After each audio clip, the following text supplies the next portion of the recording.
የተወደዳችሁ የሽኮል ሚዲያ ተመልካቾቻችን በጌታ በኢየሱስ ክርስቶስ ስም ሰላም እላችኋለሁ። እንደምን ከረማችሁ?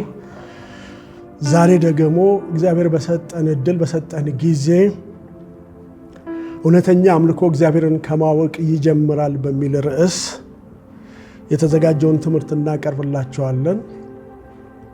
ስለ አምልኮ ባነሳንበት ጊዜ አምልኮ እግዚአብሔርን ከማወቅ ይጀምራል ብለን ተነጋግረን ነበረ። ዛሬ ደግሞ እግዚአብሔርን ማወቅ ምን ማለት ነው?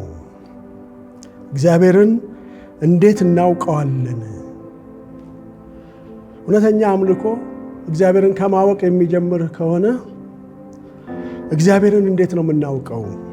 እግዚአብሔርን እንደምናውቀውስ እንዴት እናውቃለን በሚል ርዕስ ላይ እንነጋገራለን።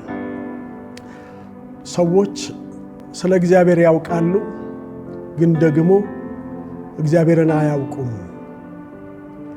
እግዚአብሔርን ማወቅና ስለ እግዚአብሔር ማወቅ ልዩነታቸውና አንድነታቸው ምንድን ነው በሚል ርዕስ ላይ እንነጋገራለን። ለመነሻ እንዲሆነን በብሉይ ኪዳን በትንቢተ ኤርምያስ ምዕራፍ 9 ቁጥር 23 እና 24 ያለውን ቃል በጌታ በኢየሱስ ክርስቶስ ስም አነባለሁ።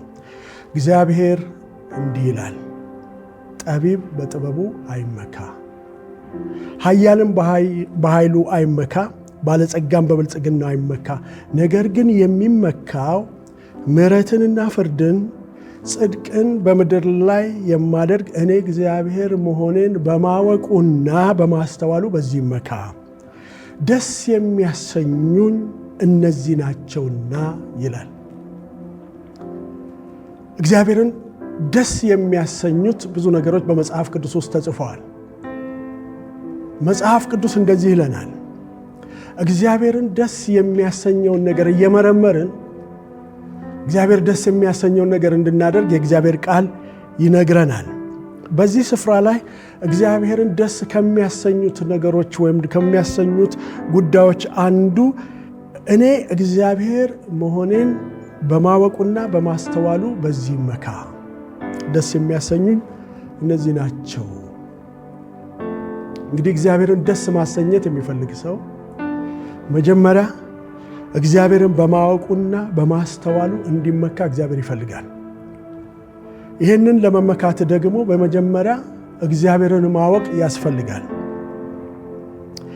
እኛ ደግሞ እግዚአብሔር ደስ የሚያሰኘውን ልናደርግ ይገባናል።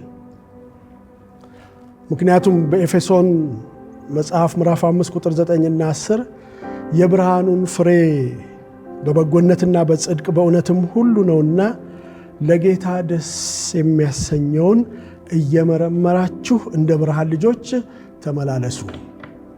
እንግዲህ ለጌታ ደስ ከሚያሰኙት ነገሮች አንዱ እግዚአብሔርን ማወቅና ማስተዋላችን፣ በዚህ መመካታችን እግዚአብሔርን ደስ ያሰኘዋል። እግዚአብሔር የሚወደውን ነገር ማድረግ መጽሐፍ ቅዱሳዊ ግዴታችን ነው። በሆሴዕ መጽሐፍ ምዕራፍ 6 ቁጥር 6 ላይ ከመስዋዕት ይልቅ ምሕረትን ከሚቃጠል መስዋዕት ይልቅ እግዚአብሔርን ማወቅ እወዳለሁና። እግዚአብሔር የሚወደው ከመስዋዕት ይልቅ ምሕረትን እወዳለሁ፣ ከሚቃጠል መስዋዕት ይልቅ ደግሞ መጀመሪያ እግዚአብሔርን ማወቅ እወዳለሁ። እና ልንመካበት የሚገባ ነገር ቢኖር እግዚአብሔርን በማወቃችንና በማስተዋላችን ነው። በዚህ ምድር ላይ ሰው ብዙ የሚመካበት ነገር እንዳለ ይሄ ክፍል ይነግረናል። ስለ ጥበብ አንስቷል። ማንም ጠቢብ በጥበቡ እንዳይመካ። ስለ ኃይል አንስቷል፣ በኃይሉ እንዳይመካ። ደግሞም ስለ ባለጠግነትም አንስቷል፣ በባለጠግነቱ ወይም በሀብቱ እንዳይመካ። ነገር ግን ብዙ ጊዜ ብዙ ሰዎች በጥበባቸው ይመካሉ፣ በኃይላቸው ይመካሉ፣ በባለጸግነታቸውም ይመካሉ። በልማድ ብዙ የምንመካባቸው ነገሮች አሉ። በልጆቻችን እንመካለን፣ በወላጆቻችን እንመካለን፣ በእውቀታችን እንመካለን፣ በስራችን በፕሮፌሽናችን እንመካለን። በምንሰራበት ድርጅት በሚከፈለን ደሞዝ እንመካለን። በምንኖርበት ቤት በምንኖርበት ሰፈር እንመካለን። በዘር በሀገር ሁሉ ሰው የሚመካበት በጣም ብዙ ነገር አለ። እነዚህ ሁሉ ሰው የሚመካበት ነገር ሆኖ እግዚአብሔር ግን ደስ የሚያሰኘው እግዚአብሔርን በማወቁና በማስተዋሉ ይመካ። ስለዚህ የምንመካበትን ነገር መለወጥ አለብን ማለት ነው። የምንመካው መመካት ካለብን እግዚአብሔርን በማወቅና በማስተዋላችን ልንመካ ያስፈልጋል።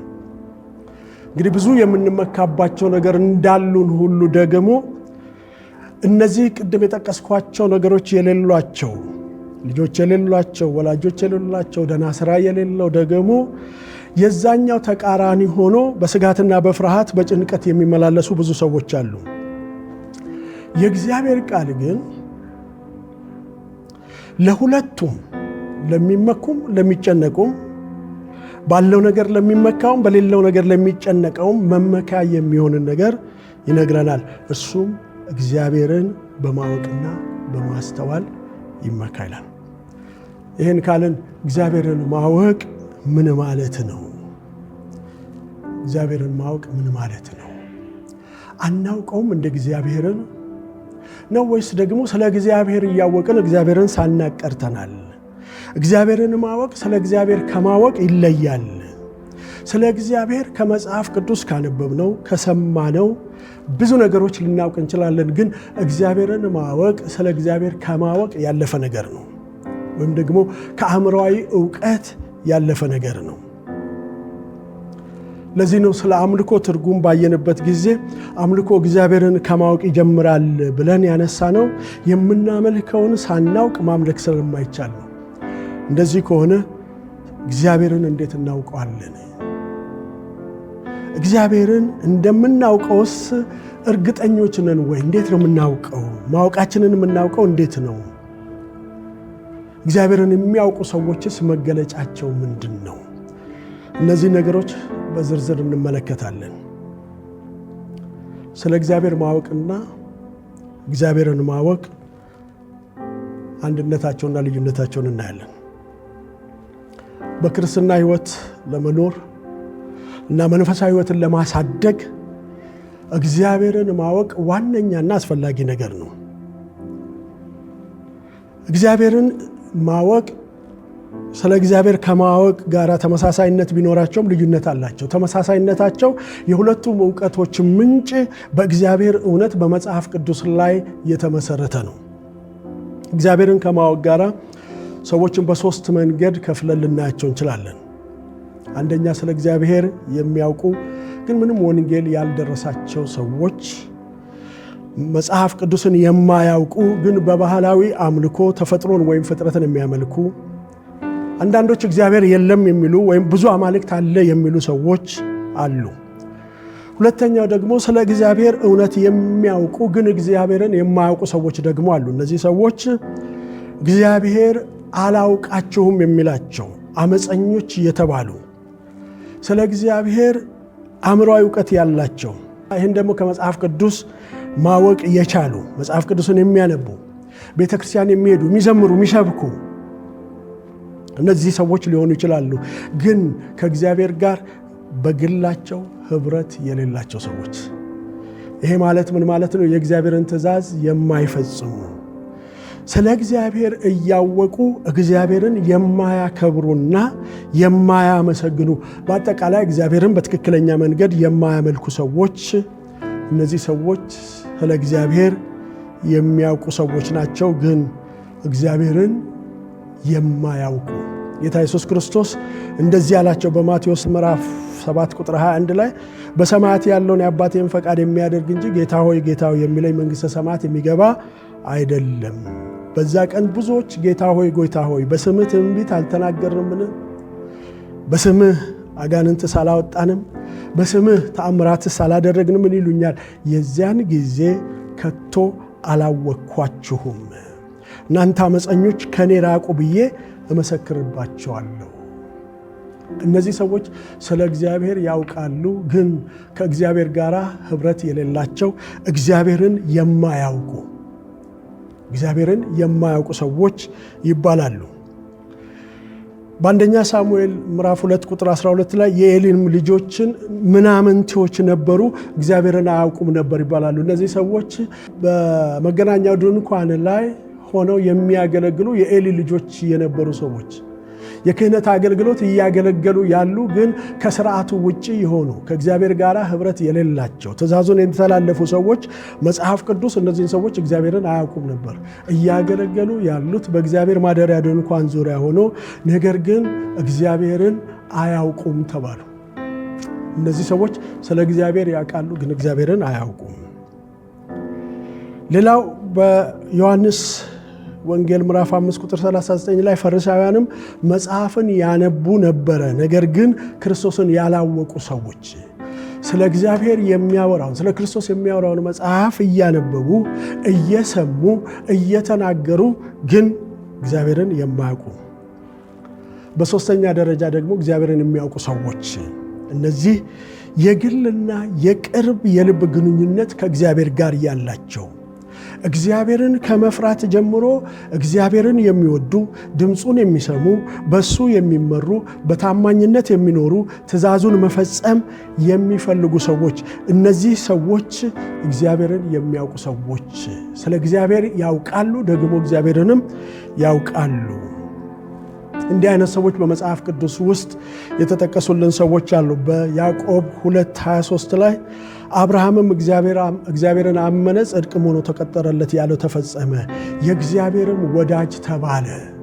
ይሄ ስለ እግዚአብሔር ያውቃል፣ እግዚአብሔርንም ያውቃል፣ በትእዛዛቱ የሚሄድ ሰው ስለነበረ የእግዚአብሔር ወዳጅ ተባለ።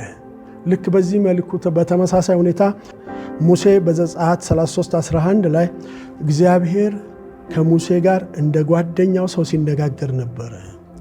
ሙሴም ስለ አምላክ ብቻ አላወቀም፣ ግን አምላክን ደግሞ በግሉ ያወቀው ሰው ነበረ። ዳዊትንም ብንመለከት እንደ ልቤ ተብሎ የተጠራ እግዚአብሔርን የሚወድ በእርሱ የሚታመን ደግሞ የሚጸጸትና የሚመለስ ሰው እንደነበረ መጽሐፍ ቅዱስ ይነግረናል። ስለዚህ እግዚአብሔርን የሚያውቁና ስለ እግዚአብሔር የሚያውቁ ሰዎች ተመሳሳይ የሚያደርጋቸው ሁለቱም መጽሐፍ ቅዱስን መሰረት ያደረገ እውነተኛ እውቀት ይኖራቸዋል። ይሄን ካልን እግዚአብሔርን የሚያውቁና ስለ እግዚአብሔር የሚያውቁ ሰዎች ተመሳሳይ የሚያደርጋቸው ሁለቱም መጽሐፍ ቅዱስን ማዕከል ያደረገ እውነተኛ እውቀት ቢኖራቸውም ስለ እግዚአብሔር ማወቅ እግዚአብሔርን ለማወቅ የሚያስችል ሂደት ነው። እግዚአብሔርን ለማወቅ ስለ እግዚአብሔር የተጻፉ ነገሮችን፣ ስለ እግዚአብሔር የተነገሩ ነገሮችን፣ ስለ እግዚአብሔር የቀረቡ እውነቶችን ማወቅ እግዚአብሔርን ወደ ማወቅ የሚያስችል ሂደት ነው። የሁለቱ ልዩነት የሚጀምረው ስለ እግዚአብሔር አውቆ ከእግዚአብሔር ጋር ህብረት አለማድረግ የሚቀጥል ከሆነ ሁለቱ ልዩነት አላቸው። ስለ እግዚአብሔር ካወቁ በኋላ ያወቀውን እግዚአብሔርን ስለ እግዚአብሔር ያወቀውን ዕውቀት ከእግዚአብሔር ጋር በግል ህብረት በማድረግ እግዚአብሔርን ማወቅ ካልጀመረ ሰው ልዩነት አለ ማለት ነው። እግዚአብሔርን የሚያመልክ ወይም በዕለታዊ ጸሎት የሚኖር መንፈስ ቅዱስን የሚሰማ የሚታዘዝ በፈተና ውስጥ እግዚአብሔርን የሚታመን ትሑት ሆኖ ንስሐ የሚገባ ከራሱ ይልቅ እግዚአብሔርን የሚያከብርና በአጠቃላይ በውስጥ ሰውነቱ የእግዚአብሔርን ባህሪ የሚያሳይ እምነት ሰው ሲሆን፣ ስለ እግዚአብሔር የሚያውቅ ግን እግዚአብሔርን የማያውቅ የዚህ ተቃራኒ የሆነ ሰው ነው። እግዚአብሔርን ያውቃሉ የሚባሉ ሰዎች በዕለታዊ ጸሎት ከእግዚአብሔር ጋር ግንኙነት የሚያደርጉ፣ የእግዚአብሔርን ቃል የሚሰሙ ሰምተው የሚያደርጉ፣ የሚሰሙ የሚታዘዙ፣ ደግሞ በፈተናና በችግር ውስጥ በእግዚአብሔር በአምላካቸው ላይ የሚታመኑ፣ ኃጢአትን በሰሩ ጊዜ ከእግዚአብሔር የሚለይ ነገር ባደረጉ ጊዜ ወደ እግዚአብሔር በንስሐ የሚቀርቡ፣ ከሰው ይልቅ ወይም ከራስ ይልቅ እግዚአብሔርን የሚያከብሩ ሰዎች እነዚህ እግዚአብሔርን የሚያውቁ ሲሆን፣ የዚህ ተቃራኒ የሆኑት ሰዎች ደግሞ እግዚአብሔርን የማያውቁ ይባላሉ። ግን ስለ እግዚአብሔር ያውቃሉ፣ እግዚአብሔር ጋር ግን የግል ህብረት የላቸውም። የሚታዘዙ ሰዎች አይደሉም፣ የሚጸልዩ ሰዎች አይደሉም፣ የሚያነቡ ሰዎች አይደሉም፣ ከእግዚአብሔር ጋር የግል ህብረት የሚያደርጉ ሰዎች አይደሉም። ይህን ካልን እግዚአብሔርን እንዴት እናውቀዋለን? አምልኳችን የሚጀምረው እግዚአብሔርን ከማወቅ ከሆነ ራሱ እግዚአብሔርን እንዴት እናውቀዋለን? እነዚህን በተመለከተ እግዚአብሔርን የምናውቅባቸውን መንገዶች እናያለን። አንደኛ እግዚአብሔርን የምናውቀው በክርስቶስ ኢየሱስ አማካኝነት እንደሆነ፣ ኢየሱስ ወደ አብ የሚወስደን መንገድ ስለሆነ ዮሐንስ ወንጌል ምዕራፍ 1 ቁጥር 17 እና 18 ላይ ሕግ በሙሴ ተሰጥቶ ነበርና ጸጋንና እውነት ግን በኢየሱስ ክርስቶስ ሆነ። መቼም ቢሆን እግዚአብሔርን አንድ ያየው እንኳ የለም፣ በአባቱ እቅፍ ያለ አንድ ልጁ እርሱ ተረከው ይላል። ስለ እግዚአብሔር ልጁ ኢየሱስ ክርስቶስ ከተረከው ወይም ከተናገረው ስለ እግዚአብሔር ማንነት እግዚአብሔርን ማወቅ እንችላለን። ሁለተኛው በዮሐንስ 14 ቁጥር 6 ላይ እኔ መንገድና ሕይወትም ነኝ፣ በእኔ በቀር ወደ አብ የሚመጣ የለም፣ እኔን ብታውቁኝ አባቴን ደግሞ ባወቃችሁ ነበር ይላል። ስለ እግዚአብሔር ለማወቅ ኢየሱስ ክርስቶስን በማወቅ እሱ ወደ አብ የሚወስድ መንገድ ስለሆነ ኢየሱስን በማወቅ እግዚአብሔርን ማወቅ እንጀምራለን። ለዚህ ነው ካሁን ጀምራችሁ ታውቁታላችሁ፣ ደግሞ አይታችሁታል። ኢየሱስ ክርስቶስን በመቀበልና በመከተል ከእግዚአብሔር ጋር ህብረት ስንጀምር ያን ጊዜ እግዚአብሔርን እናውቀዋለን። ሁለተኛው በእግዚአብሔር ቃል ወይም ደግሞ መጽሐፍ ቅዱስ በማንበብ የእግዚአብሔርን ባህሪ፣ የእግዚአብሔር ቃልና የእግዚአብሔርን ፈቃድ እናያለን። በሁለተኛ ጢሞቴዎስ ምዕራፍ 3 ቁጥር 16 እና 17 የእግዚአብሔር ሰው ፍጹምና ለበጎ ሥራ ሁሉ የተዘጋጀ ይሆን ዘንድ የእግዚአብሔር መንፈስ ያለበት መጽሐፍ ሁሉ ለትምህርትና ለተግሳጽ፣ ልብንም ለማቅናት በጽድቅም ላለው ምክር ደግሞ ይጠቅማል ይላል። ስለዚህ የእግዚአብሔር መንፈስ ያለበትን መጽሐፍ በማንበብ እግዚአብሔርን ማወቅ እንችላለን። ሶስተኛው በመንፈስ ቅዱስ አማካኝነት እግዚአብሔርን እናውቀዋለን። በክርስቶስ ኢየሱስ ስናምን መንፈስ ቅዱስ በውስጣችን እንደሚኖር መጽሐፍ ቅዱስ ይነግረናል። ይሄ መንፈስ ቅዱስ ደግሞ ስለ እውነት ይነግረናል፣ በእውነት መንገድ ይመራናል፣ የእግዚአብሔርን ፈቃድ ያሳየናል፣ ስለ እግዚአብሔር ማንነት ይነግረናል። ስለዚህ በመንፈስ ቅዱስ አማካኝነት ደግሞ ስለ እግዚአብሔርን ማወቅ እንጀምራለን። እንደዚህ ነው ያለው በዮሐንስ ወንጌል ምዕራፍ 14 ቁጥር 26 ላይ አብ በስሜ የሚልከው መንፈስ ቅዱስ የሆነ አጽናኝ እርሱ ሁሉን ያስተምራችኋል ይላል። መንፈስ ቅዱስ ስለ እግዚአብሔር ያስተምረናል። ሌላው በጸሎት እና በእግዚአብሔር ፊት በመቅረብ ቃሉን በመታዘዝ ውስጥ ደግሞ እግዚአብሔርን ማወቅ እንችላለን። ያዕቆብ እንደዚህ አለን በምዕራፍ 4 ቁጥር 8 ላይ ወደ እግዚአብሔር ቅረቡ እርሱም ወደ እናንተ ይቀርባል። ወደ እግዚአብሔር የምንቀርብበት አንደኛው መንገድ ጸሎት ነው። ወደ እግዚአብሔር በቀረብን ቁጥር፣ በቃሉ ወደ እግዚአብሔር በቀረብን ቁጥር ስለ እግዚአብሔር የበለጠ እያወቅን ልንመጣ እንችላለን።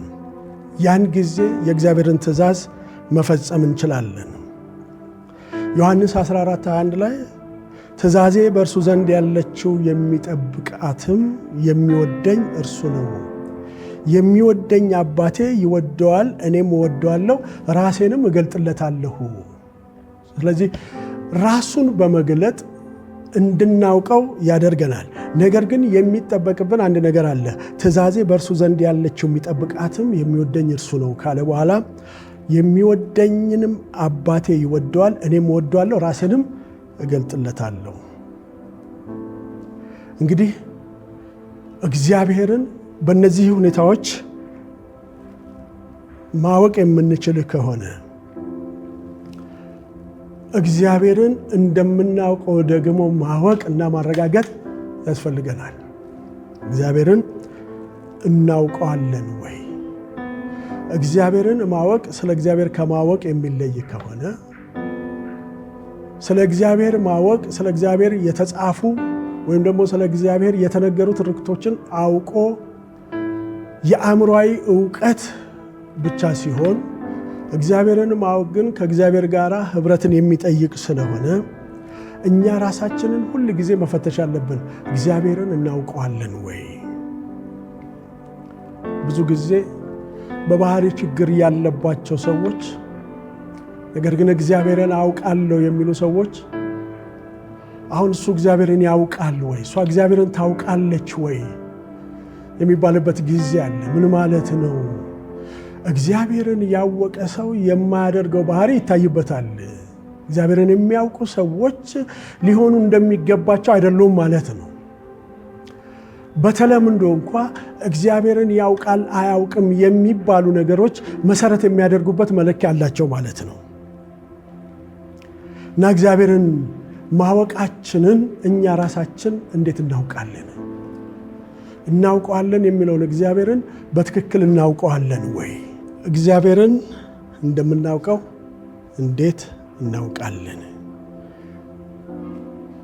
እግዚአብሔርን እንደምናውቅ እንዴት ማወቅ እንችላለን? እንዴት ነው እርግጠኛ መሆን የምንችለው? እግዚአብሔርን ማወቃችንን እንዴት ነው እርግጠኛ መሆን የምንችለው? በሌላ አነጋገር ክርስቲያን መሆንህን እንዴት እርግጠኛ መሆን ትችላለህ ማለት ነው። ሰዎች ከሚያረጋግጡልን በላይ ራሳችን ማረጋገጥ ያለብን እንደሆነ እግዚአብሔርን ማወቃችንን ራሳችን ማረጋገጥ እንዳለብን እግዚአብሔርን እንደምናውቀው ማወቃችንን ማረጋገጥ እንዳለብን መጽሐፍ ቅዱስ ይነግረናል። በተለምዶ ብዙ ጊዜ ሰዎች ከእግዚአብሔር መንገድ ወጣ ያለ ሰው ሲያዩ የእግዚአብሔር ሰው ነኝ እግዚአብሔርን የማመልክ ሰው ነኝ እያለ ነገር ግን ወጣ ያለ ባህሪ ሲታይባቸው አሁን ይሄ ሰው እግዚአብሔርን ያውቃል፣ አሁን እቺ እግዚአብሔርን ታውቃለች የሚል አባባል እንሰማለን። ምን ማለት ነው? ስለ እግዚአብሔር አያውቁም ማለት አይደለም፣ ግን ከእግዚአብሔር ጋር ህብረት የሌላቸው በእግዚአብሔር ሕግና ስርዓት መሰረት የማይመላለሱ ሰዎች ልክ እንደ ኤሊ እነዚህ ሰዎች ምናምንቴ እንደተባሉ እግዚአብሔርን አያውቁም እንደተባሉ እግዚአብሔርን የማያውቁ ሰዎች አሉ። ስለዚህ በራሳችን እርግጠኛ መሆን መቻል አለብን። እግዚአብሔርን ማወቃችንን ማረጋገጥ አለብን። እንዴት እናውቃለን? ክርስቲያን መሆናችንን እንዴት እናውቃለን? ሰዎች እንዲያውቁልን ሳይሆን እኛ ራሳችን እግዚአብሔር አውቃቸዋለሁ እንደሚለን ምን ያህል እርግጠኞች ነን? ብዙ ልንዘምር እንችላለን፣ ብዙ ልንጸልይ እንችላለን፣ ብዙ ልናስተምር እንችላለን፣ ልንሰብክ እንችላለን፣ ስለ እግዚአብሔር ልንናገር እንችላለን። ግን በትክክል እግዚአብሔርን ማወቃችንን ግን ማረጋገጥ ይጠበቅብናል። ለዚህ ነው በአንደኛ ዮሐንስ ምዕራፍ 2 ቁጥር 3 እስከ 6 ያለ ቃል ይሄንን የሚነግረን። ቁጥር 3 ላይ እንዲህ ብሎ ይጀምራል። ትእዛዙን ብንጠብቅ በዚህ እንዳወቅነው እናውቃለን። የእግዚአብሔርን ትእዛዝ ብንጠብቅ እግዚአብሔርን ማወቃችንን በዚህ እናውቃለን። በጣም ብዙ ሰው እግዚአብሔርን አውቀዋለሁ የሚል ሰው አለ። ቁጥር 4 ላይ ግን እንደዚህ ይለናል፣ አውቀዋለሁ የሚል ትእዛዙን የማይጠብቅ እሱ ውሸተኛ ነው፣ እውነት በእርሱ ውስጥ የለም። ቁጥር 5 ላይ ቃሉን ግን የሚጠብቅ ሁሉ በእርሱ የእግዚአብሔር ፍቅር በእውነት ተፈጽሟል። በእርሱ እንዳለን በዚህ እናውቃለን። በእርሱ እኖራለሁ የሚል እርሱ እንደተመላለሰ ራሱ ደግሞ ሊመላለስ ይገባዋል። በዚህ ቁጥር ላይ ሰፋ ያሉ ነገሮችን ያሳየናል። በቁጥር 3 የሚጀምረው ክፍል ክርስቲያን ለመሆናችን 3 አይነት መለኪያዎችን አስቀምጧል። ይሄ ማለት ምን ማለት ነው? እግዚአብሔርን እንደምናውቀው የምናረጋግጥበትን መንገዶች አስቀምጧል።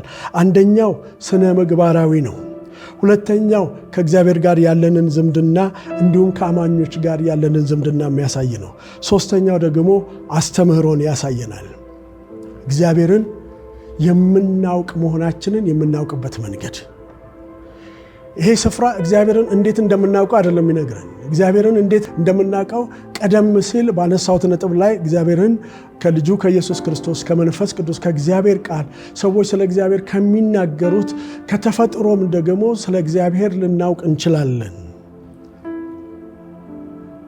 ከዛ በኋላ ደግሞ ከዚህ ተነስተን በተግባር በምንኖረው ህይወት ውስጥ የእግዚአብሔርን ቃል ሰምቶ በማድረግ ህይወት ውስጥ ከእግዚአብሔር ጋር ዕለት በዕለት ባለን ዝምድና መሰረት እግዚአብሔርን እናውቀዋለን ልንል እንችላለን። ግን እግዚአብሔርን ማወቃችንን እንዴት እናውቃለን ለሚለው እነዚህ ቁጥሮች ይነግሩናል። አንድ ሰው የሚያመልከውን እግዚአብሔርን እውነተኛውን እግዚአብሔርን በትክክል እንደሚያውቅ በእውነት ከእግዚአብሔር ጋር ህብረት የሚፈጥር ግንኙነት እንዳለው ስለ እግዚአብሔር ዕውቀት እንዳለው ስለ እርሱ ብቻ ነገሮችን እንደማያውቅ ነገር ግን እሱን እንደሚያውቅ እንዴት ሊያውቅ ይችላል? ምን ማለት ነው? ይሄ ስፍራ እያሳየን ያለው ስለ እግዚአብሔር እንዴት እናውቃለን ሳይሆን እግዚአብሔርን ማወቃችንን እንዴት እናውቃለን። ይህንን ለራሳችን እርግጠኛ መሆን አለበት። ዮሐንስ እየጠየቀ ያለው በልባችን ውስጥ ያለውን እውነት እንድናይ ያደርገናል። በውስጣችን ያለውን እውነት እንድናይ ያደርጋል። እግዚአብሔርን የምናውቅ መሆኑን ለማረጋገጥ እንዲረዱን እነዚህን 3 ነጥቦች ማየት ያስፈልጋል። የሥነ ምግባር ወይም የሞራል ፈተና ቁጥር 3 ላይ እንደዚህ ነው ያለን፣ የእግዚአብሔርን ትእዛዝ ትጠብቃለህ ወይ የሚል የመጀመሪያው ፈተና። እግዚአብሔርን ማወቃችንን የምናውቀው ትእዛዛቱን የምንጠብቅ ስለሆነ በዚህ እንዳወቅነው እናውቃለን ካለ እየጠየቀን ያለው የእግዚአብሔርን ትእዛዝ እጠብቃለሁ ወይስ አልጠብቀውን የሚለውን ፈተና ታልፋለህ ወይ? ቁጥር 4 ላይ እግዚአብሔርን አውቀዋለሁ ለሚል ነገር ግን ትእዛዛቱን የማይጠብቅ ሰው አውቀዋለሁ ብትል ትእዛዙን የማትጠብቅ ከሆነ እግዚአብሔርን እንደማታውቅበት የምታውቅበት ምሳሌ ነው። ቁጥር 4 ይህንን ነው የሚያሳየን። እንደገናም ደግሞ በቁጥር 3 ላይ የተጠቀሰውን ቁጥር 5 ላይም ያሳየናል። ለእግዚአብሔር ፍቅር አለን ወይ? ከእግዚአብሔር ጋር ህብረት አለን ወይ? ቁጥር 5 ላይ ቃሉን የሚጠብቅ ሁሉ በእርሱ የእግዚአብሔር ፍቅር በእውነት ተፈጽሟል ይላል። ቃሉን የማይጠብቅ ደግሞ የእግዚአብሔር ፍቅር በእርሱ ውስጥ የለም ማለት ነው። እና በእርሱ እንዳለን የምናውቅበት የእግዚአብሔር ፍቅር በእውነት በእኛ ውስጥ ተፈጽሟል ወይ የሚለውን ነገር ማየትን ይጠይቃል። በቁጥር 3 ላይ የተናገረውን ተመሳሳይ ነገር በቁጥር 5 ላይም ደግሞ እንደዚህ ይላል፣ ቃሉን የሚጠብቅ ሁሉ በእርሱ የእግዚአብሔር ፍቅር በእውነት ተፈጽሟል። በእርሱ እንዳለን በዚህ እናውቃለን። ቃሉን በማክበር በተለየ መንገድና ተመሳሳይ እውነትን እያየን እንመጣለን። በመቀጠል በቁጥር 6 ላይ ደግሞ በእርሱ እኖራለሁ የሚል እርሱ እንደተመላለሰ ራሱ ደግሞ ሊመላለስ ይገባዋል። ይሄ ደግሞ ሌላ አሉታዊ ምሳሌ ነው። በክርስቶስ እኖራለሁ፣ በእግዚአብሔር እኖራለሁ፣ በእርሱ ማረፍ ያለው ከእርሱ ጋር አንድ ነኝ፣ ህብረት አለኝ የሚል ሰው ምሳሌ ነው። ይሄ ኢየሱስ በኖረበት መንገድ እየኖረ ካልሆነ እግዚአብሔርን እያወቀ አይደለም። በእርሱ ብትኖሩ ኢየሱስ በኖረበት መንገድ ትኖራላችሁ። በእግዚአብሔር ቃል መሰረት ይህንን በደንብ ዘርዘር አድርገን ብንመለከተው ዮሐንስ ወደ 3 እውነቶች እየመራን ይመጣል። አንደኛ ትእዛዙን ከጠበቅን እግዚአብሔርን እንደምናውቀው እናውቃለን። ይሄ እግዚአብሔርን ቃሉን የምንታዘዝ ከሆነ እግዚአብሔርን እንደምታውቀው የምታውቀው በዚህ መንገድ ነው። ሁለተኛው እግዚአብሔርን እንደማታውቀው የምታውቅበት መንገድ ቃሉን ባለመታዘዝ ነው። ቃሉን ለመታዘዝ የማትወድ ከሆነ እግዚአብሔርን እንደማታውቀው ታውቃለህ ማለት ነው። በሶስተኛ ደረጃ በእርሱ ብንኖር እግዚአብሔርን እንደምናውቅ ታውቃላችሁ። ክርስቶስ በኖረበት መንገድ የምትኖሩ ከሆነ እግዚአብሔርን እንዳወቃችሁ ታውቃላችሁ። እነዚህም በዝርዝር ስንመለከት የምናያቸው ነጥቦች አሉ። አንደኛ የእግዚአብሔርን ትእዛዛት ለመጠበቅና ለመጠበቅ ባለን ፍላጎት እግዚአብሔርን እንደምናውቀው እናውቃለን። ሲጀመር እየነገረን ያለው እግዚአብሔርን የምናውቅበት መንገድ ሳይሆን እግዚአብሔርን እንዳወቅን የምናውቅበት መንገድ ነው። ትእዛዙን ብንጠብቅ እርሱን እንዳወቅነው በዚህ እናውቃለን። የእግዚአብሔርን ትእዛዝ ስንጠብቅ እየጠበቅን መሆናችንን ስናረጋግጥ ነው እግዚአብሔርን አውቀዋለሁ ማለት የምንችለው። ዮሐንስ ሌላ ነገር እየጠየቀን አይደለም። እግዚአብሔርን ለማወቅ ምን ታደርጋለህ እንደዚህ አድርግ እያለን አይደለም። ወይም ደግሞ መዳን የሚገኝበት የእግዚአብሔር ቃል ዕውቀትን እየነገረን አይደለም። እሱ አይደለም እዚህ ላይ የተነሳው። ወይም ደግሞ አንድ ሰው የእግዚአብሔር ሰው ነው፣ እግዚአብሔር የሚፈልገውን ነገር ያደርጋል የሚለውን ነገር እየነገረን አይደለም። እየነገረን ያለው እግዚአብሔርን ለማወቅ ከፈለክ ታዘዝ እያለ አይደለም። መጽደቅ ከፈለጋችሁ፣ የዘላለም ሕይወት ከፈለጋችሁ እግዚአብሔርን ታዘዙ እያለን አይደለም። በዚህ ስፍራ ላይ እግዚአብሔርን ማወቃችሁን የምታውቁት ትእዛዙን ስትፈጽሙ መሆኑን፣ ትእዛዝ የምትጠብቅ መሆንን ካረጋገጥክ ነው። እግዚአብሔርን እንደምታውቀው የምታውቅበት መንገድ በምትኖርበት መንገድ ነው የሚገለጠው። በመታዘዝ ይገለጣል። እግዚአብሔርን የምናውቀው ትእዛዙን በመጠበቅ እንዳልሆነ ልብ ማለት ያስፈልጋል። ይልቁኑ እግዚአብሔርን እንደምናውቀው ትእዛዙን በመጠበቅ ነው የምናውቀው። ይህንን ግልጽ ማድረግ ያስፈልጋል። እግዚአብሔርን የምናውቀው ትእዛዙን በመፈጸም አይደለም። እግዚአብሔርን እንደምናውቀው ግን ትእዛዙን በመጠበቅ እናውቃለን። እያስተማረን ያለን ነገር በትክክል እግዚአብሔርን እናውቀዋለን ወይ? ማወቃችንን እናውቃለን ወይ? የእግዚአብሔርን ትእዛዝ ለመጠበቅና በትእዛዛቱ ለመኖር በምንፈልግበት ጊዜ እግዚአብሔርን እንደምናውቀው እናውቃለን።